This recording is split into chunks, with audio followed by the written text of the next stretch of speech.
India എൻ്റെ രാജ്യമാണ്. എല്ലാ ഇന്ത്യക്കാരും എൻ്റെ സഹോദരി സഹോദരന്മാരാണ്. എൻ്റെ രാജ്യത്തെ ഞാൻ സ്നേഹിക്കുന്നു. ഈ വാക്കുകൾ കേൾക്കുമ്പോൾ നമുക്ക് ഓർമ്മ വരുന്നത് നമ്മുടെ പഴയ സ്കൂൾ ദിനങ്ങളാകും, അല്ലേ? പതിറ്റാണ്ടുകളായി നമ്മുടെ സിരകളിലും ഓർമ്മകളിലുമെല്ലാം ദേശസ്നേഹത്തിന്റെ അഗ്നി പടർത്തുന്ന ഈ വരികൾ ഒരു ജനതയുടെ വികാരമാണ്. വെയിലിന്റെ ചൂടേറ്റ് കൈകൾ നേരെ പിടിച്ച് ഒരേ ശ്വാസത്തിൽ നാം ഏറ്റുചൊല്ലിയ വരികൾ, സ്കൂൾ ഗ്രൗണ്ടിൽ അസംബ്ലിയിൽ പ്രാർത്ഥന പോലെ ചൊല്ലിപ്പതിഞ്ഞ വരികൾ. ഇതില്ലാതെ തുടങ്ങുന്ന ഒരു ദിനം പോലും ഉണ്ടാവില്ല ഓരോ ഇന്ത്യൻ വിദ്യാർത്ഥിയുടെയും ജീവിതത്തിൽ. എന്നാൽ കോടിക്കണക്കിന് മനുഷ്യർ നെഞ്ചിലേറ്റിയ ഈ വരികൾ ആരുടേതാണ്? നിങ്ങളിൽ ആർക്കെങ്കിലും അറിയാമോ? അറിയുന്നവർ കമന്റ് ചെയ്യണേ. ഏതെങ്കിലും ഒരു പുസ്തകത്തിൽ ഇതെഴുതിയ ആളിന്റെ പേര് നിങ്ങൾ കണ്ടിട്ടുണ്ടോ? ഓർമ്മയുണ്ടോ? ദേശീയ ഗാനവും ദേശീയ ഗീതവും ഒക്കെ എഴുതിയ രവീന്ദ്രനാഥ ടാഗോറിനെയും ബങ്കിംചന്ദ്ര ചാറ്റർജിയെയും ഒക്കെ നമുക്കറിയാം. എന്നാൽ കോടിക്കണക്കിന് ഇന്ത്യക്കാർ നിത്യവും ഇടപെടുന്ന ഈ വരികൾ കുറിച്ചത് ഒരു സാധാരണക്കാരനായിരുന്നു. ചരിത്രത്തിന്റെ ഇരുളടഞ്ഞ താളുകളിലേക്ക് മറഞ്ഞുപോയ പേര് പൈതിമാരി വെങ്കട്ട സുബ്ബറാവു. ജാതിയും മതവും രാഷ്ട്രീയവും നമ്മെ വേർതിരിക്കാൻ ശ്രമിക്കുമ്പോഴെല്ലാം എല്ലാ ഇന്ത്യക്കാരും എൻ്റെ സഹോദരി സഹോദരന്മാരാണ് എന്നുറക്കെ പറയാൻ പഠിപ്പിച്ച വരികൾ. ഈ അക്ഷരങ്ങൾ വാക്കുകളായി കോർത്തിണക്കി ഒരു രാജ്യത്തെ മനുഷ്യരെ ചേർത്ത് വെച്ച മനുഷ്യനെ ചരിത്രം മറന്നേ പോയി. പൈതിമാരി വെങ്കട്ട സുബ്ബറാവു എന്ന ആ തെലുങ്ക് കവിയുടെ ജീവിതം താൻ സൃഷ്ടിച്ച പ്രതിജ്ഞയേക്കാൾ വലിയൊരു പാഠമാണ്. 1962 ഭാരതവും ചൈനയും തമ്മിലുള്ള യുദ്ധം കൊടുമ്പിരിക്കൊണ്ടിരിക്കുന്ന കാലം. രാജ്യം വലിയ പ്രതിസന്ധിയിലൂടെ കടന്നുപോയ ദിനങ്ങൾ. വിഭജനത്തിന്റെ മുറിവുകളും അതിർത്തിയിലെ പോരാട്ടങ്ങളും ജനങ്ങളെ തളർത്തുകയും തകർക്കുകയും ചെയ്ത കാലഘട്ടം. അരക്ഷിതാവസ്ഥ നിറഞ്ഞ സമയം. ജനങ്ങൾക്കിടയിൽ ഐക്യവും രാജ്യസ്നേഹവും ഊട്ടി ഉറപ്പിക്കാൻ പുതിയ മാർഗം തേടി അധികാരികൾ. അന്ന് വിശാഖപട്ടണത്ത് ട്രഷറി ഓഫീസറായി ജോലി ചെയ്തിരുന്ന തെലുങ്കു പണ്ഡിതനും കവിയുമായിരുന്ന സുബ്ബറാവുവിന്റെ ചിന്തയിൽ ജനിച്ച വാക്കുകളായിരുന്നു ഒരു രാജ്യത്തിന്റെ ജനതയുടെ വികാരമായത്.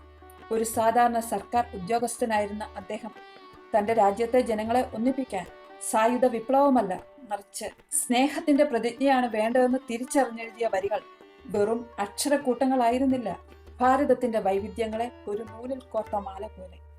1963 വിശാഖപട്ടണത്തിലെ ഒരു സ്കൂളിൽ വിദ്യാർത്ഥികൾക്ക് ചൊല്ലാനായിട്ടാണ് അദ്ദേഹം ഈ വരികൾ കുറിച്ചത്. അധികം വൈകാതെ 1965 റിപ്പബ്ലിക് ദിനത്തിൽ ഇന്ത്യയുടെ ദേശീയ പ്രതിജ്ഞയായി അംഗീകരിക്കപ്പെട്ടു.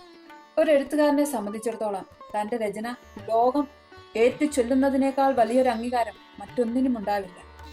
എന്നാൽ സുബ്ബറാവു എന്ന സാധാരണ കവിക്ക് ആ സന്തോഷം അനുഭവിക്കാൻ വർഷങ്ങളോളം കാത്തിരിക്കേണ്ടി വന്നു.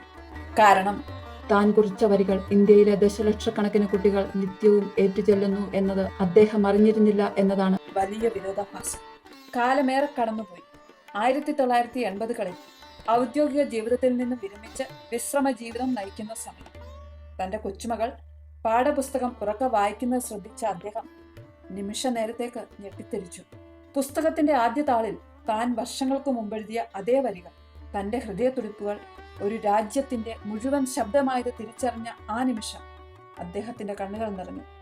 പക്ഷേ ആ പുസ്തകത്തിൽ ഒരിടത്തും അദ്ദേഹത്തിന്റെ പേരുണ്ടായിരുന്നില്ല. എങ്കിലും തന്റെ സൃഷ്ടി ലോകം കീഴടക്കിയതോർത്ത് അദ്ദേഹം അഭിമാനിച്ചു.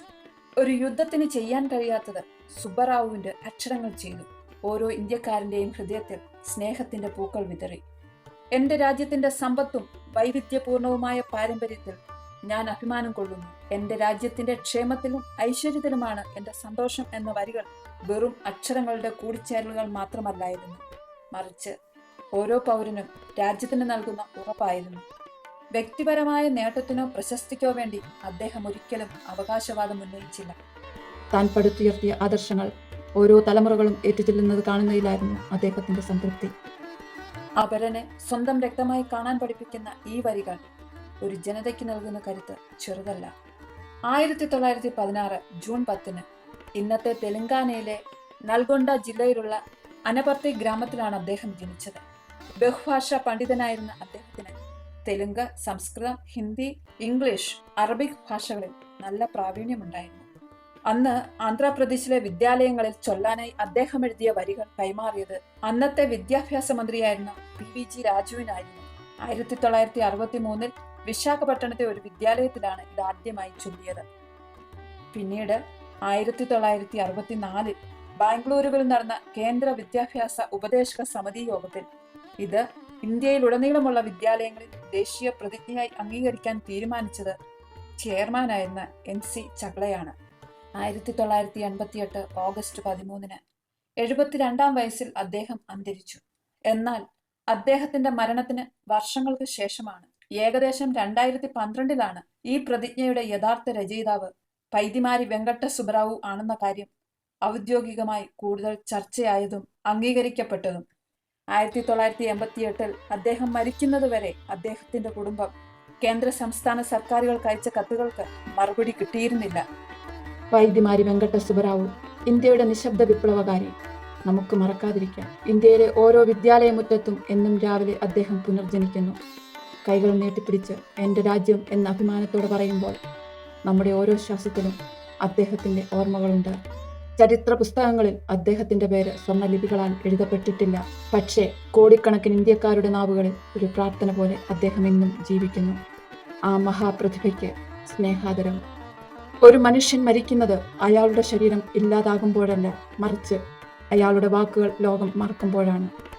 ആ അർത്ഥത്തിൽ പൈതിമാരി വെങ്കട്ട സുബ്ബറാവു അമരനാണ്.